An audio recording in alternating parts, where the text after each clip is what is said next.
నమస్కారం అండి. మనం ఇప్పుడు ఇల్లిందల సరస్వతీదేవి గారు రచించిన 'శాంతించిన సముద్రం' అనే కథను విందామా? ఆఫీస్ నుంచి కాస్త ఆలస్యంగా బయలుదేరాల్సొచ్చింది. వెంకటరమణ వస్తూనే గదిలో ఓ మూలన బూట్లు విడుస్తూ ఓరకంటితో నాలుగు మూలలా కలియ చూశాడు. కనుచూపు మేర వరకు ఇంట్లో ఎవరూ కనపడలేదు. మనిషి అలికిడి కూడా లేనట్టే అనిపించింది. తల వంచుకొని గదిలో బట్టలు మార్చుకుని వంటింట్లోకి తొంగి చూశాడు. మీకు గదిలోకి తీసుకురానా టిఫిను? సావిత్రి గ్లాసులో మంచినీళ్ళు పోస్తూ తల ఎత్తి చూస్తూ అడిగింది. ఎందుకు? నేనే వస్తాగా అక్కడికి ఎప్పుడు వచ్చినట్టు? ఆశ్చర్యాన్ని తమాయించుకుని తువాల్తో ముఖం తుడుచుకున్నాడు. గదిలోనే బాగుంటుందిలేండి, ఇక్కడంతా చికాగ్గా ఉంది. సావిత్రి అప్పటికప్పుడే కుర్చీ దగ్గరగా ఒక స్టూల్ వేసి టిఫిన్ ప్లేటు మంచినీళ్ళ గ్లాసు పెట్టింది. కాఫీ కప్పు చేతిలో పట్టుకుని నిల్చుంది. దిక్కులు చూస్తూ అరటికాయ బోండా నవ్వుతున్న వెంకట్రమణ నువ్వు కూడా తీసుకో అనాలనుకున్నాడు. కొంతసేపటి వరకు ప్రాణం కొట్టుకుపోయింది కానీ మాట్లాడకుండా పెట్టింది తిని బయటపడ్డాడు. అంతలో స్నేహితులు పిలిచారు. అట్నుంచటే సినిమాకు తీసుకువెళ్ళారు. కబుర్లు చెప్పుకుంటూ బయలుదేరి ఇళ్ళని చేరుకునేసరికి 11 కావచ్చింది. ఆలస్యమైన తలుపు తట్టి తట్టడంతోనే తెరుచుకుంది. వెంకటరమణను చూడగానే సావిత్రి భోజనం పెట్టి ఎదురు చూడటం మొదలుపెట్టింది. నా కోసం ఎందుకు కూర్చున్నావు? భోజనం చేయకపోయినావా అన్నట్టు ముఖం పెట్టి భోజనం చేశాడు. సావిత్రి అతడికి కావలసిన మంచినీళ్లు మంచం కింద పెట్టింది. పలకరిస్తే కిలకిల్లాడుతూ కబుర్లు చెప్పేటట్టు ఉన్నది. వెంకటరమణ యథాప్రకారం పేపర్లు చదువుకొని ఫైల్స్ చూసుకున్నాడు, ఏమీ గమనించనట్టుగా. వెంకటరమణ ఉంటున్న ఇంటి ప్రక్కవాటాలోకి కొత్తగా ఎవరో వచ్చారు. ఆయన 10 గంటలకే ఆఫీస్కి వెళ్ళిపోతాడు. ఆవిడకు పిల్లనెత్తుకోవడమైనా చేతకానట్టుంది. ఇంట్లో పని ముట్టుకుంటున్నట్లు కూడా కనపడదు. ఆయన తల్లి మోకాళ్ళ నొప్పులతో సణుక్కుంటూ పనిచేసుకుంటూ ఉంటుంది. భోజనాలు కాగానే పిల్లనెత్తుకుని వాకిట్లో నిలబడేది. సంకోచం లేకుండా వంటింట్లోకి వచ్చి సావిత్రిని పలకరిస్తూ ఉండేది. కొత్తలో సావిత్రి బెట్టుగా ఉన్నా ఆవిడ చనువు తీసుకుని పలకరిస్తుంటే కలుపుకు మాట్లాడక తప్పలేదు. మాటల సందర్భంలో తన కొడుకు రంగధామం విశాఖపట్నంలో ఆనర్స్ చదువుకున్నాడని చెప్పింది. ఆంధ్ర యూనివర్సిటీలో ఆనర్స్ చదివిన రంగధామం పేరు వింటూనే సావిత్రి తుళ్ళిపడ్డది. ఆనాడంతా పనిచేయటంలో తడబడ్డట్టయింది. ఎన్నడూ లేనిది చేతిలో నుంచి వస్తువులు జారిపోతున్నాయి. ఫ్లాస్క్లో కాఫీ పోసి బల్ల మీద పెట్టబోయింది. ధన్మంటూ కిందపడి ఫ్లాస్క్ ముక్కలైంది. కాఫీ నేలపాలైంది. ఆనాడు వెంకటరమణకు మధ్యాహ్నం కాఫీ లేకుండా పోయింది. సాయంత్రం వంట చేసి పెట్టుకుని వాకిటి తలుపు తెరుచుకుని సావిత్రి పత్రిక చదువుతున్నది. పక్కింటి ముసలమ్మగారు కూరగాయల బేరం చేస్తున్నది. ఆమె గలగలలాడుతూ మాట్లాడుతుంటే చదవలేక పేపర్ అక్కడ పడేసి తను కూరగాయల బేరానికి లేచింది. వంకాయలు మెత్తటి వేరుతుండగా బూట్ల శబ్దం వినవచ్చింది. తలెత్తి చూస్తే ఫుల్ సూట్లో ఠీవిగా నడుస్తూ పక్కవాటాలోకి పోతున్నాడు రంగధామం. గమనించినట్టు పైకి కనపడకుండా తల వంచుకుంది. కూరలు పట్టి పట్టి చూస్తున్నట్లు చూసి చప్పున లోపలికి వెళ్ళింది. వంటింట్లో ఏదో పని చేయబోయింది. ధ్యాస నిలవలేదు. గదిలోకి వెళ్ళి వేసిన పక్క దులిపి మళ్ళీ వేసింది. వెంకటరమణ బల్లంతా దులిపి కాగితాలు పుస్తకాలు సర్ది పెట్టింది. అతడి బట్టలు తాడు మీద వేళ్లాడుతున్నవన్నీ తీసి మడతలేసింది. మనసు శాంతపడాలని తొట్రుపాటు సర్దుమణగాలని ఆమె చేసినవన్నీ వ్యర్థమయ్యాయి. పక్కవాటా తలుపు సందుల్లోంచి దీపపు వెలుతురు 4 గీతల్లా కనిపిస్తున్నది. మనుష్యుల రాకపోకల నీడలు అటూ ఇటూ ఆడుతున్నాయి. పిల్ల భుజం మీద నిద్రపోతున్నది. వాడికి వడ్డించకూడదు తయారు. ముసలమ్మ అటూ ఇటూ పచారులు చేస్తున్నట్టు అడుగుల చప్పుడవుతున్నది. ఊ అని మూలిగిన శబ్దం. పిల్లను పడుకోబెట్టి నువ్వు వడ్డించమ్మా. నాయనా, దాన్ని ఒక్కసారైనా బయటకు తీసుకువెళ్ళరా పాపం. అన్నం తినడానికి తీరికలేదు కానీ సినిమాలట. నా కాగితాల కట్టలు చూస్తూ కూడా అట్లా అంటావే? ఈ మాటలన్నీ ఎవరెవరి మధ్య జరుగుతున్నాయో కంఠధ్వనులను బట్టి సావిత్రి గ్రహించింది. కూడదనుకున్నా మనస్సు అటే నిలిచింది. తలుపులు నెట్టుకుని వెంకటరమణ లోపలికొచ్చాడు. అతన్ని చూడగానే లేచి వంటింట్లోకి వెళ్ళి ఇద్దరికీ భోజనం తయారు చేసింది. అతడు పీట మీద కూర్చోగానే తను కూడా భోజనం చేయటం మొదలుపెట్టింది. అతడు కావలసిన పదార్థాలు వడ్డించుకోబోయాడు. అతడి చేతిలో గరిట సావిత్రి అందుకుని తానే వడ్డించింది. భోజనం అయిన తర్వాత అతడు ఫైల్స్లో తలదూర్చాడు. సావిత్రి తలలో పూలు సర్దుకుంటూ అతడు విడిచిన చెప్పులను మట్టి దులిపి గోడవారగా పెట్టింది. ఎదురుగుండా కుర్చీ వేసుకుని నవల చేతపట్టుకుని పేజీలు తిప్పడం మొదలుపెట్టింది. ఉదయం 9 గంటలకల్లా ఇటీవల లభ్యమవుతున్న తన కమ్మటి భోజనాన్ని గురించి ఏవేవో ఊహలు ఊహించుకుంటూ చిరునవ్వులతో వెంకటరమణ ఆఫీస్కు వెళ్ళాడు. సావిత్రి తడితువ్వాలు ఎండవేయడానికి పెరట్లోకి వెళ్ళింది. రంగధామం విసురుగా అడుగులు వేసుకుంటూ లోపలికి వెళ్ళాడు. తర్వాత కొంచెం సేపటికి ధణేల్మన్న శబ్దం వినవచ్చింది. ఎందుకురా అంత పని చేశావు? అన్నం పళ్ళెం తన్నుకుంటారా ఎవరైనా? ఇదేం కోపంరా? సావిత్రి తల వంచుకుని లోపలికి వెళ్ళింది.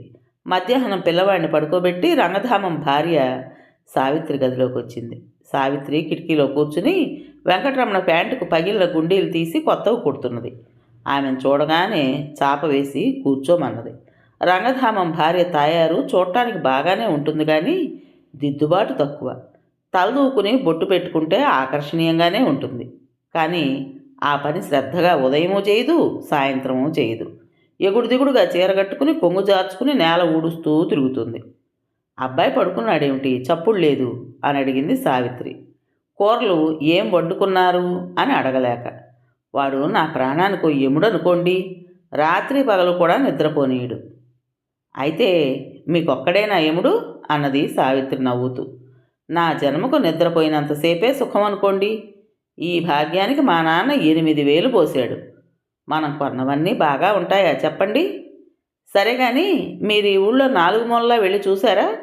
పార్కు, మ్యూజియం, కోట వెళ్ళారా? ఎక్కడండి?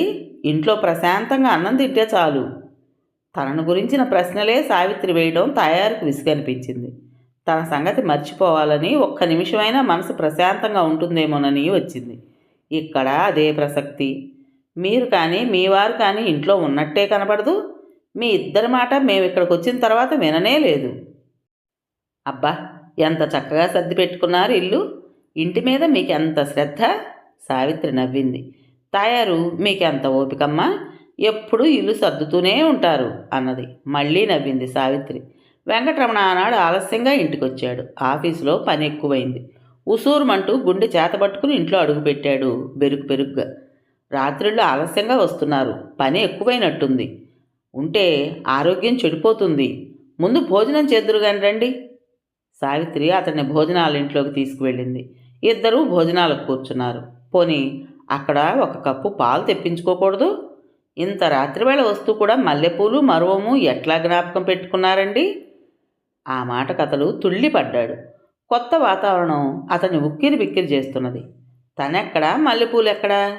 అవి తనను చాలా దూరంలో ఉంచాయి. అతడు తల వంచుకుని అన్నం తింటున్నాడు. పక్కవాటాలో దీపపు కాంతి తళుక్కుమంటున్నది. పేపర్ తిప్పుతున్న చప్పుడు కాబోలు రెపరెపలాడుతున్నది. సావిత్రి ముఖం ఉండుండి ప్రకాశిస్తోంది. ఏదో చెప్పబోతున్నట్లుగా పెదవులు విప్పుకుంటున్నాయి. అతడికేమీ అర్థం కావడం లేదు. కాకపోయినా మనస్సు విప్పుకోబోయింది. తనకు కూడా మనిషికున్న గౌరవం వస్తోంది. కొందరి జీవితాల్లో ఈ గౌరవం ఎప్పుడు కలుగుతుందో ఎవరూ చెప్పలేరు. ఇన్నాళ్ల నుంచి రాయిగా ఉన్న మనసు ఇప్పుడు అంత మొండిగా లేదు. సావిత్రి 4 నెలల నుంచి అతడిలో మార్పు తీసుకురావాలని ప్రయత్నిస్తోంది. కానీ అది మార్పుగా కాక అతి సహజంగా చిరకాలంగా ఉంటున్నట్టుగా ఉండాలని శ్రమపడుతున్నది. అతడు వేళకి ఇంటికి రావాలి. ఇద్దరూ కలిసి సినిమాకు వెళ్ళాలి. పార్కుల్లో తనను వెంటబెట్టుకు తిరగాలి. ఇంట్లో కిలకిల్లాడుతూ ఉండాలి. తనను అన్నింటికీ అతడు మెచ్చుకోవాలి. అన్నిటికంటే ముఖ్యంగా సాయంత్రం 6-7 గంటల వేళ సావిత్రి అని ప్రేమ ఉట్టిపడేటట్టు పిలవాలి. తమ ఇద్దరి కలయిక ఎంతో ఆదర్శంగా ఉండాలి. వాగార్థాల వలె, క్షీరనేరాల వలె ఒకరిలో ఒకరు ఐక్యమైపోవాలి. సాయంకాలం 6-7 గంటల వేళ పక్కవాటాలో ఉన్న రంగధామం ఆఫీసు నుండి ఇంటికి వచ్చే వేళ, పిల్లవాడు ఆకలికి ఏడ్చే వేళ, ఆ తల్లివాడిని 4 తిట్టి నేలకేసి కొట్టే వేళ అట్లా నడుచుకోవాలి ఇద్దరు. అతడు వచ్చిన గంటకు తల్లి కానీ భార్య కానీ సణుక్కుంటూ కాఫీ గ్లాస్ అందిస్తారు. అందుకో ఎందుకో చిటపట్లాడుతూ ఒక్కో రోజు కాఫీ గ్లాసులు విసురుతూ కేకలు పెడుతుంటాడు. అటువంటి వేళ ఆ ఇంటి వాళ్ళంతా వింటూ ఉండగా, ముఖ్యంగా రంగధామం చెవిన పడేటట్టుగా ఆప్యాయంగా సావిత్రి అని వెంకటరమణ పిలిస్తే వినేవాళ్ళు అసూయ పడేటట్టుగా ఎంత మధురంగా ఉంటుంది. వెంకటరమణకు ఇన్నేళ్లకు తన పుట్టినరోజు అన్న మాట చెవినపడ్డది. బాల్యంలో తల్లి ఏం చేసిందో అతనికి తెలియదు. గులాబ్ జాము, వెజిటబుల్ కట్లెట్సు, అతడికి ఇష్టం అనుకుని చేసిన సేమియా పాయసము, జరి అంచుల ధోవతి, ఇంట్లో సరస సంభాషణ. సావిత్రి వంటకాలన్నీ పక్కవాటాలో ఇచ్చి మా వారి పుట్టినరోజు అని చెప్పింది. ఆ సాయంత్రం తానే బలవంతం చేసి వెంకటరమణని సినిమాకు బయలుదేరదీసింది. రాత్రి ఇంటికి వచ్చిన తర్వాత కిలకిలా నవ్వుతూ ఎన్నో కబుర్లు చెప్పింది. అతడు అప్పుడప్పుడు ఊ ఆ అంటూ ఊపిరాడని ఆశ్చర్యాన్ని అణుచుకుంటున్నాడు. అప్పటికింకా పక్కవాటాలో దీపం వెలుగుతున్నది. పడక కుర్చీలో పడుకుని రంగధామం పేపర్ చదువుతున్నట్టు కనపడుతున్నది. పక్కవాటా తలుపు సందుల్లోంచి వస్తున్న వెలుగు వైపు చూస్తూ ఉంటే ఉత్సాహం పొంగులు వారి ఆమె కిచకిచలాడిపోతున్నది. పొద్దున్నే పాలవాడి కోసం సావిత్రి కిటికీలో నుంచి తొంగి చూస్తున్నది. 7:30కు అమిత చికాకుతో కాఫీ గ్లాస్ అందుకునే రంగధామం చూస్తుండగా తాను 6ంటికి నవ్వుతూ వెంకటరమణకు కాఫీ గ్లాస్ అందించాలి. గబగబా పాలు చెంబు అందుకొని డికాక్షన్ దింపి పాలు పొయ్యి మీద పెట్టింది. ఆంధ్ర యూనివర్సిటీలో సావిత్రి ఇంటర్ చదివేటప్పుడు రంగధామం ఆనర్స్ చదువుతున్నాడు. కాలేజీ విద్యార్థుల్లో కల్లా అతడు బ్రైట్ స్టూడెంట్ అని పేరు. చదువులోనే కాక ఇతర ఆటల పోటీల్లోనూ, వక్తృత్వ పోటీల్లోనూ, నాటకాల్లో వేషాలు వేయడంలోనూ అతడి పేరు ప్రథమ శ్రేణికి చెందింది. విద్యార్థులకు అన్నింటిలోనూ అతడు నాయకుడు. అతడు ఎవరితోనైనా మాట్లాడాడంటేనే ఎంతో మన్నన, ఎంతో అదృష్టవంతులం అనుకునేవారు. ఉపాధ్యాయులకు కూడా అతడంటే చాలా ఇష్టం. ఆడపిల్లలకు మగపిల్లలతో కలిసి నాటకాల్లో వేషాలు వేయడం అంటే ఎంతో భయంగా ఉండేది. ఎవరూ తూగి వచ్చేవారు కాదు. అందుకని ఉపాధ్యాయులు అభ్యుదయ ఉత్సవాల్లో నాటకాలు వద్దన్నారు. రంగధామానికి నాటకాలంటే ఎంతో అభిమానం, నటించడం అంటే ఎంతో ఇష్టం. కానీ స్త్రీ పాత్ర లేని నాటకం ఏం బాగుంటుంది? ఎవరు స్త్రీ పాత్ర అభినయించడానికి అంగీకరిస్తారు? ఉపాధ్యాయులు ఎంత చెప్పినా వెనక తాను ఒప్పించి తీసుకువస్తానని ఉపాధ్యాయులకు మాటిచ్చాడు. ఆ రోజు క్లాసులు అయిపోవడంతో ఆడపిల్లల రూమ్ దగ్గర నిలబడ్డాడు. ఎవరైనా బయటకు వస్తే పలకరిద్దామని. అందరూ లోపల చేరి కిచకిచలాడుతున్నారు, కానీ ఒక్కరూ బయటికి రాలేదు. అతడు లోపలికి పోవడానికి వీల్లేదు. పావుగంట సేపు తలుపు మీద దృష్టి ఉంచి నిలబడ్డాడు. అదృష్టం కొద్దీ ఆయా అటు పోతూ కనపడ్డది. ఎవరినైనా బయటికి రమ్మని ఆయా చేత చెప్పి పంపాడు. వెంటనే సావిత్రి, సుబ్బలక్ష్మి బయటకు వచ్చారు. వాళ్ళిద్దరితోటి అతడు అభ్యుదయ ఉత్సవాలను గురించి మాట్లాడాడు. కార్యక్రమం అంతా చెప్పాడు. నాటకాల సంగతి చెప్పి స్త్రీ పాత్రల సంగతి వివరించాడు. మీలో ఎవరైనా యువరాణి పాత్ర వేయాలి. బాబోయ్, యువరాణి పాత్రే? స్టేజీ మీదకి వచ్చేసరికి కాళ్ళు వణుకుతాయి అన్నది సుబ్బలక్ష్మి కళ్ళు గుండ్రంగా తిప్పుతూ. మరి స్త్రీ పాత్ర లేని నాటకమే లేదు. స్త్రీ పాత్ర మీరు నటించకపోతే ఇంకెవరు నటిస్తారు? మగవాళ్ళు నటిస్తే ఏం బాగుంటుంది? ఆ వేషం ఎవరు వేస్తారండి? వేసి మర్నాడు కాలేజీకి రావడమే. గోడ సాహిత్యంలోకి ఆ పిల్ల పేరు ఎక్కిపోదు. మాకు కాలేజీలో చదవడము, నాటకాలు వేయడము కాక జీవితంలో ప్రధానమైన ప్రయోజనాలు ఉన్నాయిగా, మరి వాటిని ఇవి కించపరచకూడదు. సావిత్రి ధైర్యం తెచ్చుకుని గట్టిగా మాట్లాడింది. మీరు చెప్పిందంతా నేను ఒప్పుకుంటాను. మనకందరికీ ప్రధానమైంది మీరు చెప్పిందే. కాలేజీల్లో చదవడము, అభ్యుదయ ఉత్సవాల్లో పాల్గొనడము మన సాంఘిక జీవితాన్ని ఉన్నత స్థితికి తీసుకుపోతాయి, కానీ కించపరచవు. నా ఉద్దేశంలో ఎవరికీ ఎటువంటి దురభిప్రాయం ఉండదని రంగధామం వేడుకుంటున్నట్లుగా ముఖం దీనంగా పెట్టాడు. మీరు అనుకోరనుకోండి, లోకం మాట ఏమిటి? ఇతరుల సంగతి మనకెందుకు? వ్యక్తి యొక్క ఔన్నత్యాన్ని విలువ కట్టడం అందరికీ సాధ్యం కాదు సావిత్రి గారు. నా కోరిక మీద మీరు యువరాణి పాత్ర ధరించాలి. మీ ముఖంలో, మాటలో, నడకలో ఆ హుందాతనం ఉన్నది. ప్లీజ్ ప్లీజ్, నా అభ్యర్థనను త్రోసిపుచ్చవద్దు. సావిత్రి క్రీగంట రంగధామాన్ని చూసింది. కాలేజీ విద్యార్థులకు అందరికీ అతడు నాయకుడు. వీరోచిత గాంభీర్యం ముఖం మీద తాండవిస్తున్నది. మాట్లాడితే రాజులు కత్తి మీద చేయి వేసినట్టుగా ప్యాంటు జేబులోకి చేయి పోనిస్తున్నాడు. మధ్య మధ్య ఉత్తమాశయాలను గురించి ఉపన్యాసాలు దంచుతున్నాడు. కొంతసేపటికి సావిత్రి మనసు మెత్తబడ్డది. సరేనని ఒప్పుకున్నది. అతడు కృతజ్ఞత తెలుపుతూ ఉంటే పున్నమి నాడు చంద్రుడితో కరచాలనం చేయాలని ఉవ్వెత్తున ఎగిసిపడే సముద్రం మాదిరిగా ఆమె హృదయం పొంగులు వారింది. నాటక ప్రదర్శనం అయిన తర్వాత గ్రీన్ రూమ్లోకి వచ్చాడు రంగధామం. సావిత్రి ఇంకా యువరాణి వేషంలోనే ఉన్నది. మీరు కాలేజీ విద్యార్థి సంఘానికి మంచి పేరు తెచ్చారు. ఇంత బాగా నటించగలరని నేను ఊహించలేకపోయాను. ఇవాళ ఈ కార్యక్రమానికి ఆధ్వర్యం వహించిన ప్రభుత్వ ప్రధాన కార్యదర్శి ప్రత్యేకంగా మిమ్మల్ని ప్రశంసించారు. 100 రూపాయలు విలువగల రవీంద్ర కవీంద్రుల సాహిత్యం కొని మీకు బహూకరిస్తానన్నారు. నా కోరిక మీద యువరాణి పాత్ర ధరించడానికి ఒప్పుకున్నందుకు, అత్యుత్తమంగా నటించినందుకు నా శుభాభివందనాలు. అతడట్లా ఆమె వైపు సూటిగా చూస్తూ ప్యాంటు జేబులో ఉన్న చేతిగుడ్డ తీసుకుని ముఖమంతా అద్దుకున్నాడు. సావిత్రి కళ్ళు కృతజ్ఞతతో మెరిసిపోయాయి. 2 చేతులు జోడించి తల వంచింది. అంతవరకు సావిత్రికి రంగధామానికి మధ్య ఉన్న తెరలు ఈ నాటకంతో తొలగిపోయాయి. ఉత్సాహంతో, గౌరవంతో ఒకరినొకరు కలుసుకుంటూ ఉండేవారు. ఆమెలో ఉన్న ధైర్యస్థైర్యాలను మెచ్చుకోకుండా ఉండలేకపోయేవాడు రంగధామం. అతడిస్తున్న ఉత్సాహం వల్లనే తనలో ఉన్న శక్తులు ఇనుమడిస్తున్నాయని ఆమె నమ్మకం. అతడు ఆమెను ప్రశంసిస్తున్నప్పుడల్లా ఆమె ఈ మాట అనక మానదు. ఈ పరిచయాలతో 2 రోజులకు ఒకసారి అతన్ని ఎక్కడైనా కలుసుకోలేకపోతే మనసంతా చీకటి చీకటిగా ఉన్నట్టుండేది సావిత్రికి. సావిత్రి ఆనర్స్ పాస్ కాగానే కాలేజీ మానేసింది. రంగధామం లా కాలేజీలో చేరాడు. కాలేజీ లైబ్రరీకి వెళ్ళినప్పుడల్లా సావిత్రి రంగధామాన్ని కలుసుకునేది. ఇద్దరూ ఒకచోట కూర్చుని ఆప్యాయంగా కబుర్లు చెప్పుకునేవారు. సావిత్రి హృదయం అతడి మాటలలో ఉన్న తీపినంతా పోగు చేసుకునేది. మధురమైన భావాలు మనసులో అల్లిబిల్లిగా అల్లుకునేవి. వాటిని తలుచుకుని విగ్గిలిపోయేది. ఉత్సవాల తరువాత మిగతా విద్యార్థిని గణమంతా ఆమె వైపు అదొక మాదిరిగా చూసేవారు. రంగధామం సంగతి అందరికీ తెలుసు. అంతంత మాత్రమైన వాళ్ళను అతడు కన్నెత్తి చూడ్డు. ఆడపిల్లలందరూ అతడికి గర్వం అహంభావం అనుకుని దూరంగా తిరిగేవారు. సావిత్రి తనలో ఏదో ప్రత్యేకత ఉన్నదనుకునేది. ఆ ప్రత్యేకతను అతడు గుర్తించినందువల్లనే తనతో చనువుగా ఉంటున్నాడు అనుకుంటూ ఉండేది. ఈ సంగతి కనిపెట్టగలిగింది ఒక్క సుబ్బలక్ష్మి. సావిత్రి, నువ్వు నిజంగా అదృష్టవంతురాలవు. అతడు ఫస్ట్ మార్కులు తెచ్చుకున్న వాళ్ళనైనా కన్నెత్తి చూశాడా చెప్పు? జడ వీపు మీద కొడుతూ సావిత్రి చెవులు సాగదీస్తూ ఉండేది సుబ్బలక్ష్మి. అటువంటి సమయాలలో సుబ్బలక్ష్మి పైట కొంగు సావిత్రి చేతిలో మెలికలు తిరుగుతూ ఉండేది. సావిత్రి జేగురు మబ్బుల వెంత వెలుగులో సముద్రపుటొడ్డున కూర్చుని ఇసుకలో వేలుతో ఏదో రాస్తున్నది. జీడిపప్పు పలుకుల సంచులు ఎగరవేసుకుంటూ రంగధామం తన భవిష్యత్తంతా ఊహించి ఆమెకు చెప్తున్నాడు. లా చదివిన తర్వాత ప్రాక్టీస్ కొరకు తొందరపడకుండా పై చదువులు చదువుతానన్నాడు. ఇంగ్లాండ్ వెళ్ళి బారెట్లా అవ్వాలనున్నదన్నాడు. కళ్ళు తిప్పుతూ కుతూహలంతో ఉత్సాహంతో జడలు విప్పుతూ అల్లుతూ అతన్నే చూస్తున్నది సావిత్రి. ఇసుకలో తల క్రింద చేయి పెట్టుకుని నెలవంక కేసి చూస్తూ కూనిరాగాలు తీస్తున్నాడు రంగధామం.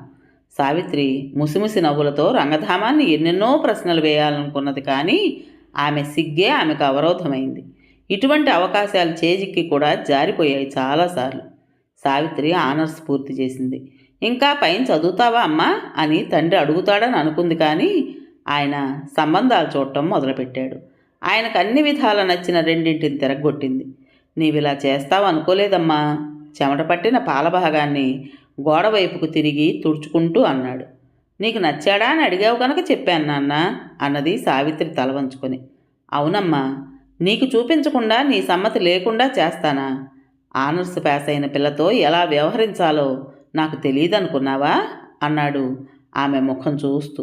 అందుకనే మనసులో ఉన్నమాట చెప్పాను. చూడు సావిత్రి అంటూ ఆయన దగ్గరగా కూర్చుని ఆమె వీపు మీద రాస్తూ, డాక్టర్ నాకు రక్తపోటు వచ్చిందన్నాడు.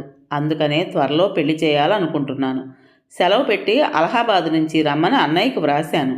అన్నయ్య 2 నెలల పాటు ఇక్కడే ఉంటాడు. ఈ 2 నెలల్లో నీ పెళ్ళి అయిపోవాలి. ఆస్తి వివరాలన్నీ వాడికి చెప్పేస్తాను. పెళ్లి చేసి నిన్ను అత్తవారింటికి పంపిస్తే ఒంటరిగాడిని నేను ఎక్కడైనా ఉండొచ్చు. నీ మనసులో ఉన్నది చెప్పు తల్లి. పోనీ నీ దృష్టిలో ఎవరైనా ఉన్నారా చెప్పు. సావిత్రి నేలచూపులు చూడటం మొదలుపెట్టింది. ముఖం మీద చిరునవ్వు చిందులాడింది. అప్పటికప్పుడు నిండుగా ఉన్న బుగ్గలు గులాబీలయ్యాయి. నాకు చెప్పలేకపోతున్నావు. పోనీలే అమ్మా, అన్నయ్య రాగానే మళ్ళీ మాట్లాడుకుందాం. ఆ విషయం అప్పటికి వాయిదా పడినందుకు సావిత్రి మనసు తేలిక పడ్డట్టయింది. నిరంజన్ సంబంధాలను గురించి తండ్రి చెప్పగా విన్నాడు. తన పాత స్నేహితులను కూడా విచారించాడు. 4 రోజుల తర్వాత సావిత్రిని సంభాషణల్లో ఇరికించాడు. కానీ సావిత్రి బయటపడలేదు. నిరంజన్ వచ్చినప్పటి నుండి భారమంతా అతడి మీద పెట్టి తండ్రి నిశ్చింతగా ఉన్నాడు. సాయంత్రం కాగానే తండ్రి కూతుళ్ళు తోటలో కుర్చీలు వేసుకుని కూర్చునేవారు. తిరిగి వచ్చిన నిరంజన్ ఉస్సురంటూ వాళ్లతో కబుర్లు అందుకునేవాడు. ఆదివారం నాడు తీరిగ్గా సుబ్బలక్ష్మి వచ్చింది సావిత్రిని చూడటానికి. వారం రోజుల నుండి రావాలనుకుంటే ఒళ్ళు బడలికి చేసింది. ఏం పని చేసావు ఒళ్ళు బడలికి చేయటానికి? బస్సులో 150 మైళ్ళ దూరం వెళ్ళాం పెళ్ళికి. అది ఒక పల్లెటూరు. నడుస్తూ ఉంటే కాళ్ళు దిగబడేటంత బురద. ఇంతకు పెళ్లి కొడుకు ఎవరో తెలుసా? రంగధామం. పెళ్లి కూతురు వట్టి అమాయక. పెద్ద చదువుకొని బస్తీలో ఉన్న నాగరికుడు ఆ పిల్లని చేసుకున్నాడు. సావిత్రి తల గిరగిరా తిరిగినట్లయింది. కుర్చీకి దేహాన్ని అణుచుకొని కూర్చుంది. సుబ్బలక్ష్మి ఐస్ క్రీమ్ తిని కాస్త సావిత్రి బుగ్గకు రాసి కొంగుతో చేయి తుడుచుకుంటూ వెళ్ళిపోయింది. మధ్యాహ్నం వేళ తండ్రి అన్న గదిలో కాఫీ తాగుతున్నారు. పేపర్ చేతబట్టుకుని గది ముందర నిలబడ్డది. ఏ 15 రోజుల క్రిందటో చెప్పాలనుకున్న మాటను అన్న బయట పెట్టలేక దాచినట్టున్నాడు. మాటలు స్పష్టంగానే వినబడుతున్నాయి. కాలేజీల్లో చదువుతూ నాటకాల్లో వేషాలు వేస్తూ తిరిగే పిల్లలు తనకు వద్దన్నాడు నాన్న. ఈ సావిత్రికి అతడి మీద మనసున్నట్టుగా చూచాయగా కనిపెట్టాను. అతడు అన్నమాట దానితో ఎలా చెప్పను? తండ్రి బరువుగా నిట్టూర్చడం సావిత్రికి స్పష్టంగా వినబడ్డది. సావిత్రి వెనక్కు నడుస్తూ వెళ్ళి డ్రాయింగ్ రూమ్లో సోఫాలో కూలబడ్డది. కాలేజీలో చదువుకున్న పిల్లలు పెళ్లికి పనికిరారా? చదువుల మీద లెక్చర్లు ఇచ్చిన రంగధామం, నాటకంలో పాత్ర వేయమని తనను బలవంతం చేసిన పెద్ద మనిషి తన స్వంతానికి ఒక మాట, ఇతరులకు ఒక మాట. పెళ్లి చేసుకోకపోతే పోయాడు, కానీ కాలేజీ విద్యార్థుల మీద ఎంత విసురు విసిరాడు. తండ్రి కానీ అన్నగానే ఆ గదిలోకి వచ్చి తన పరిస్థితి చూస్తారేమోనని సావిత్రి భయపడ్డది. తన తొట్టుపాటును అణగదొక్కడానికి ఎంతో ప్రయత్నించింది. ముఖానికి అడ్డంగా పత్రిక పెట్టుకుని గంటకు పైగా బాధపడుతూ కూర్చుంది. తండ్రి తనతో ఏదో చెప్పాలనుకుని చెప్పలేకపోవటం సావిత్రి కనిపెట్టింది. ఆ 4 రోజుల్లో తండ్రి మరీ బలహీనుడైనట్టు కనపడ్డాడు. నిరంజన ముభావంగా తప్పుకొని తిరుగుతున్నట్టుగా తిరిగాడు. 4 రోజులు నిద్ర పట్టలేదు సావిత్రికి. ఆకలి లేనట్టే అనిపించింది. శరీరం గాలిలో తేలిపోతున్నట్టు అనిపించింది. 5వ నాడు ఆమె మనసులో ఏ వేదన లేదు. మనసు నిర్వికారంగా ఉంది. అయిపోయిన పెళ్లికి బాజాలు ఎందుకని మనస్సును అదిమి పెట్టడంలో నిమగ్నురాలైంది. ఏ నాన్న, అన్నయ్యకి సెలవులు అయిపోలా? నాన్న, మనం కూడా అన్నయ్య దగ్గరికి వెళ్ళుంటే బాగుండదా? బాగుంటుందమ్మా, కానీ ఇంకా ఆ వేళ రాలేదు. తండ్రి అన్న ఆ వేళ ఏమిటో సావిత్రి గ్రహించింది. ఆయన మనసులో పడుతున్న బాధ ఏమిటో ఆమెకు తెలుసు. పైకి చెప్పలేక మదన పడిపోతున్నది. వారం రోజుల వ్యవధిలో అన్న కుదిర్చిన సంబంధం సావిత్రి చూడకుండానే ఒప్పుకుంది. ముహూర్తం కూడా వెంటనే కుదిరింది. పెళ్లి సత్రంలో జరిగిపోయింది. నిరంజన్ తీసుకుని వచ్చిన పెళ్ళికొడుకు చేత సావిత్రి తాళి కట్టించుకుంది. తండ్రి కాళ్లకు దండం పెడుతూ ఆయన పాదాలు కన్నీటితో తడిపివేసింది. నాన్న, నీ మనసు ఇప్పుడు సంతోషంగా ఉన్నదా అంటూ తలెత్తి చూసింది. ఒక పక్క కన్నీళ్లు కారుస్తున్నా తండ్రి ముఖం ఆనందంతో వెలిగిపోవటం సావిత్రి గమనించింది. వెంకటరమణ కష్టపడి బీకామ్ ఎల్ఎల్బి పాస్ అయిన విద్యార్థి. అతడు సిద్ధంశెట్టి అరుగుల మీద నివాసం ఏర్పరచుకున్నాడు. వీధి దీపాల వెలుగులో చదువుకుని పరీక్షలు పాస్ అయ్యాడు. లేమిడి పెనవేసుకుపోయిన జీవితం. చదువుకోగానే ఉద్యోగంలో చేరాడు. అతడిలో అందం ఉన్నది, తెలివి, చురుకుదనం ఉన్నాయి. చూడగానే నిరంజన్ని ఆకర్షించాడు. ఇంటి అల్లుణ్ణి చూసుకుని తండ్రి కొడుకులు ఎంత మురుస్తున్నారో సావిత్రి గ్రహించింది. పెళ్ళైన ఈ 5-6 సంవత్సరాల్లో ఒక్క స్నేహితురాలనైనా చూడటం సావిత్రికి తటస్థించలేదు. వాస్తవానికి తను ఎవరికంటా పడకుండా మరుగుపడిపోదాం అనుకుంది. ఒకనాటి మధ్యాహ్నం సుబ్బలక్ష్మి ఎక్కడి నుంచో ఊడిపడ్డది. ఆమెను చూడగానే సావిత్రి గుండె గతుక్కుమన్నది. నన్ను చూసి భయపడలేదు కదూ? సావిత్రి భుజం మీద చేయి వేస్తూ అడిగింది. సుబ్బలక్ష్మి అంటే సావిత్రికి మొదటి నుంచి భయమే. పైకి మాట్లాడుతూనే ఎదురు మనిషి మనసంతా శోధిస్తూ ఉంటుంది. ఎవరి మనసులోనన్నా మాయా మర్మం కనబడితే బయటికి లాగే వరకు నిద్రపోదు. సుబ్బలక్ష్మిని వసారాలో కూర్చోబెట్టి కాఫీ ఇచ్చింది సావిత్రి. వాళ్ళ ఆయనకు ఆ ఊరు బదిలీ అయిందట. సుబ్బలక్ష్మి భర్త డాక్టర్. ఒక స్నేహితుడింట్లో దిగి 3 నెలల నుంచి ఆ ఊళ్ళోనే ఉంటున్నట్ట. తాను ఆ ఉదయమే వచ్చిందట. సావిత్రి ఇక్కడ ఉన్నట్లు విశాఖపట్నంలోనే తనకు తెలిసిందట. ఈ సంగతులన్నీ గలగల్లాడుతూ చెప్పింది. సుబ్బలక్ష్మి ఇల్లంతా ఒకసారి కలియ తిరిగింది. సావిత్రి గుండె పీచు పీచుమంటున్నది. నీవెప్పుడూ పుస్తకాల మధ్య కీటకంలా ఉండేదానివి. నీ పుస్తకాలు షెల్ఫ్లు ఎక్కడా కనపడమే. గూట్లో నిర్లక్ష్యంగా పడేసిన న్యూస్ పేపర్లన్నీ తిరగేస్తూ అడిగింది సుబ్బలక్ష్మి. ఈ చిన్న ఇంట్లో ఆ పుస్తకాలన్నీ తెచ్చి ఎక్కడ పెట్టను? విశాఖపట్నంలో నాన్న పుస్తకాలకే ఒక గది ఏర్పాటు చేశారు. అబ్బబ్బా, పుస్తకాలు ఎక్కడ పెట్టుకుంటావని కాదు నేను అడిగింది. ఇక్కడ కూడా ఆ అలవాటు కొనసాగిస్తున్నావా అని. యథాప్రకారంగా సావిత్రి ఊ అంటూ తలాడించింది. నిన్ను చూసి 6 ఏళ్ళయింది. బాగా చిక్కావు సావిత్రి. 6 ఏళ్ళయింది గనకనే చిక్కానని, అలవాట్లు మారాయని ఊహిస్తున్నావు. అమ్మాయి, నువ్వు సుబ్బలక్ష్మితో మాట్లాడుతున్నావు తెలుసుగా. నువ్వు చిక్కకపోతే ఆ జాకెట్ చేతులు అలా వేళ్లాడిపోతాయా? నీ కుట్టు పనంతా ఏమైంది? ఒక్క బల్ల మీదనైనా బట్టలేదు. ఇంత సోమర్తనం ఎట్లా వచ్చిందంటావు? అబ్బబ్బా సుబ్బలక్ష్మి, ఇన్ని ప్రశ్నలు ఒక్కసారి అడిగితే ఎట్లా జవాబివ్వను చెప్పు. ఇది సంసారం. పెళ్లి కానప్పుడు సూది దారం పట్టుకునో పుస్తకం పట్టుకునో కూర్చున్నట్టుగా ఇప్పుడు జరుగుతుందా చెప్పు. పోనీ అదంతా వద్దులే, మా బావగారి సంగతి చెప్పు. నువ్వు అడగకపోయినా నా సంగతంతా చెప్పేశాను చూడు. సుబ్బలక్ష్మి 2 గంటల సేపు ఈ మాట ఆ మాట అడుగుతూ వేధించి వేధించి వెళ్ళిపోయింది. సుబ్బలక్ష్మి సావిత్రిని వెంకటరమణను తమ ఇంటికి రమ్మని ఆహ్వానించింది. సావిత్రి తల ఊపింది. సుబ్బలక్ష్మి వెళ్ళిపోయిన తర్వాత అమ్మయ్య అనుకుంది. ఆమె ఉన్నంతసేపు మనసులో భయమే, మాటల్లో చూపుల్లో ఏ సంగతి బయటికి లాగుతుందోనని. ఎవరికీ కనపడకుండా మారుమూల పడుందామనుకుంటే ఈ సుబ్బలక్ష్మి ఎక్కడి నుండో ఊడిపడ్డది. వారం రోజులకు ఒకసారైనా సావిత్రి వెంకటరమణ తమ ఇంటికి రాకపోతే సుబ్బలక్ష్మి ఊరుకునేది కాదు. వెంకటరమణ ఎవరితో మాట్లాడినా సావిత్రి ముఖం చూసి మాట్లాడేవాడు. అతను పడుతున్న బాధ ఏమిటో సుబ్బలక్ష్మి కనిపెట్టడానికి ఎక్కువసేపు పట్టలేదు. ఆ మాటల్లో ఏదో వెలితి కనబడుతున్నట్లుండేది. అతని బెరుకు చూపులు చూసి సుబ్బలక్ష్మి నవ్వుకుంది. సుబ్బలక్ష్మి ఇంటికి వెళ్ళినన్నిసార్లు తమ ఇంటికి వాళ్ళని పిలవలేకపోయింది సావిత్రి. సందర్భం కూడా కలిసి రాలేదు. అనుకోకుండానే సుబ్బలక్ష్మి భర్తకు అక్కడి నుంచి బదిలీ అయింది. సుబ్బలక్ష్మి కుటుంబాన్ని సావిత్రి భోజనానికి పిలిచింది. వెళుతూ నువ్వు చదువుకున్న మొద్దువైపోయావు అంటూ వీపు మీద కొట్టి సుబ్బలక్ష్మి బండెక్కింది.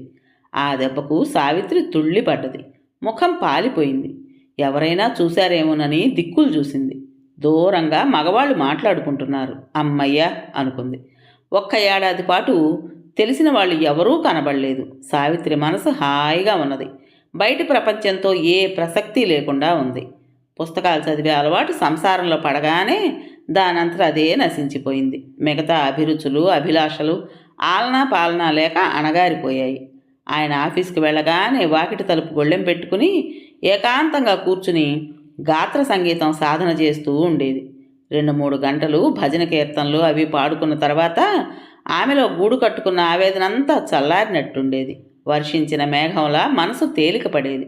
మందకొడిగా యాంత్రికంగా సావిత్రి రోజులు దొర్లిస్తున్నది. షెల్ఫ్ మీద చనిపోయిన తండ్రి ఫోటోకి ఎదురుగా నిలబడి నీ ఆత్మశాంతి కోసమే నేను బతుకుతున్నాను నాన్న అనుకునేది. ఎప్పుడు చూసినా ఆ ఫోటోలో తండ్రి ముఖం నవ్వుతున్నట్లుండేది. ప్రక్కవాటాలో ఉన్న తాయారు పురిటికి వెళ్ళింది. ముసలమ్మ చిన్నపిల్లల ఉరుకులు పరుగులతో కాఫీ చేసిస్తున్నది. వేళకు వంట అయినా చిందులు గంతులు వినబడుతూనే ఉన్నాయి. కటిక ఉపవాసాలు చేస్తున్నట్టుగా నిట్టూర్పులు మూలుగులు పక్క ఇంట్లో తాండవమాడుతున్నాయి. మధ్యాహ్నం వేళ ముసలమ్మ తీరిగ్గా వచ్చి సావిత్రి దగ్గర కూర్చుంది. సావిత్రి వెంకటరమణ కోసం కుడుతున్న స్వెటర్ పూర్తి చేస్తోంది. సూదులు ఊలు గబగబా కదిలిపోతున్నాయి. నువ్వు 1 నిమిషమైనా వృధా పోనీవమ్మా. మీ ఆయన ఎంతో అదృష్టవంతుడు, పెట్టి పుట్టాడు.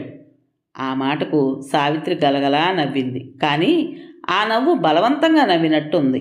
ఇతరులను అసూయపరచాలనే బెణుకు లేకపోలేదు దానిలో. పొద్దున్నే వచ్చిన వాన సన్నగా మొదలై చూస్తూ ఉండగానే కుండపోత వర్షమైంది. సావిత్రి మసాలా దోశ వేసి వేడివేడిగా ఉండాలని పెనం మీదనే ఉంచింది. ముసలమ్మగారు ఇస్త్రీ చేసిన గుంటూరు చీర కట్టుకుని కొంగు దోపుకుంటూ, అమ్మాయి, మా కోడలికి పురుడొచ్చింది, మగపిల్లవాడు పుట్టాడు. నేను అబ్బాయి చూడటానికి వెళ్తున్నాం ఈ 4 గంటల బండిలో. ఎన్నాళ్ళ మకం చెప్పలేదు. ఇక మళ్ళీ ఇక్కడికి రామమ్మా. అబ్బాయికి అనకాపల్లి బదిలీ అయింది. అటునుంచటే వెళ్తాం.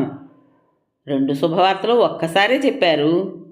సావిత్రి ఆమెకు బొట్టు పెట్టి కొబ్బరికాయ చేతికిచ్చింది. చిన్నపిల్లవైనా ఎంతో తెలివిగా కాపురం చేస్తున్నావమ్మా. నిన్ను చూస్తుంటే నాకెంతో ఆనందంగా ఉంటుంది. సావిత్రి పొడి నవ్వు నవ్వుతూ ఆమెను సాగనంపింది. లోపలికి వచ్చి మెడ చేతులు పూర్తి కాని స్వెటర్ ఒక మూలకు విసిరేసింది.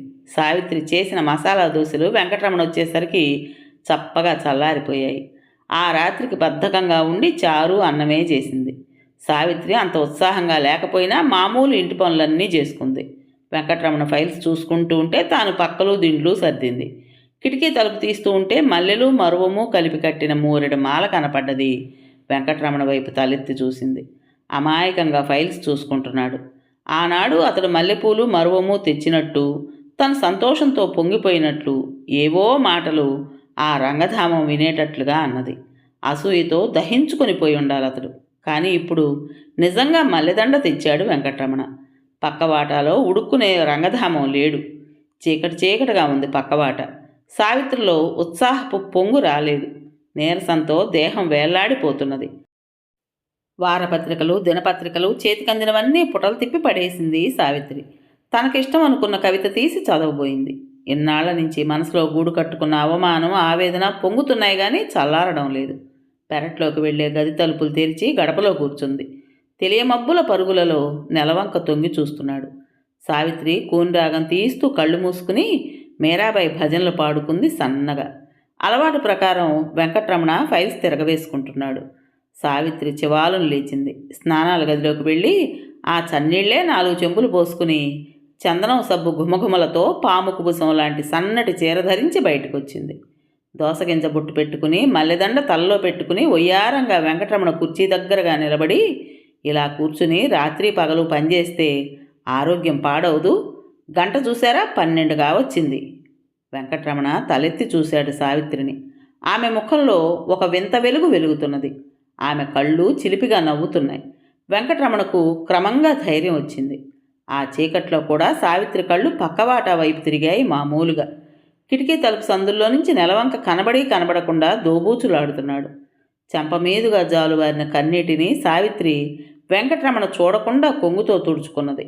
ఫ్లాస్క్లో పోసి ఉంచిన వేడివేడి పాలు కప్పులో పోసి వయ్యారంగా అతడి చేతికి అందించింది. కథ పేరు శాంతించిన సముద్రం. రచించిన వారు ఇల్లెందల సరస్వతీదేవి గారు. విన్నారు కదండి. మరి ఈ కథ మీకు నచ్చిందా? నచ్చినట్టయితే లైక్ చేసి మరో నలుగురికి షేర్ చేయండి. అలాగే కొత్త వాళ్ళు కనుక మన ఛానల్ని చూస్తున్నట్లయితే తప్పకుండా సబ్స్క్రైబ్ చేసుకోండి. మరి ఇంత మంచి కథను మనకు అందించిన రచయిత్రి గారికి మనందరి తరపున మనస్ఫూర్తిగా ధన్యవాదాలు తెలియజేసుకుంటూ రేపు మరో మంచి కథతో మీ ముందుకు వస్తాను. అప్పటి వరకు ఉంటానండి.